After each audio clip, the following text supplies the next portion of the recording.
I think last year was great, and in a way I think it was a breakthrough in our purposes of mostly presenting good music,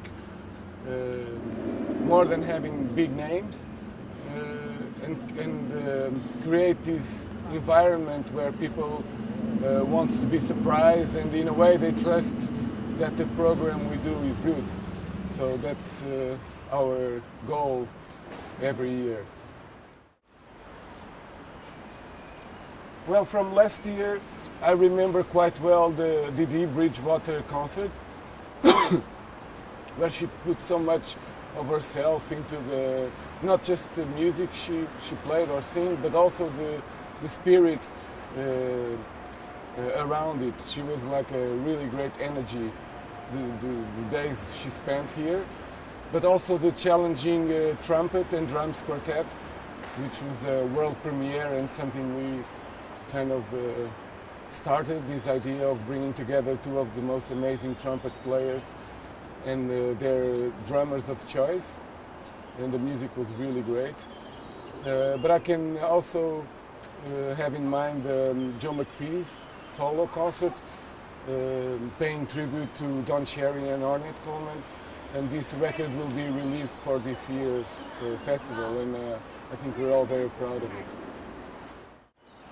Well, this year we will have arguably the most exciting and important player in European jazz, Peter Brötzmann, and he's going to play 4 sets. From those 4 sets, I would recommend the set where he plays with Ken Vandermark and 2 drummers as another world premiere that I'm really looking forward to hear. But also all his concerts, I'm sure, will be great, like the duo with Jason Abishevitz. But also we will have this Swedish-Norwegian quartet that I'm very looking forward to hear. They're going to record to release for next year's. Also, of course, Macy Gray and David Murray. I think it will be a great example of black culture these days. Well, I think the program this year is really nice, balanced, and interesting. I think the ones that, the millions of ones that will come, I think they will like the balance of the festival this year.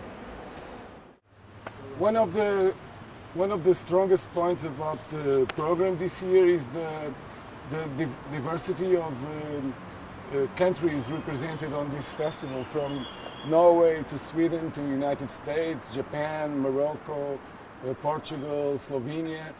It's a great showcase of, in a way, the different accents in this kind of music, but also it represents a certain unity that that I really like to feel about any kind of art form, but especially for jazz as a wide open music.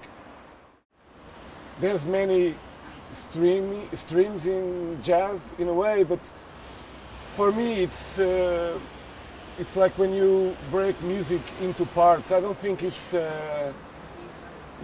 jazz is a free music.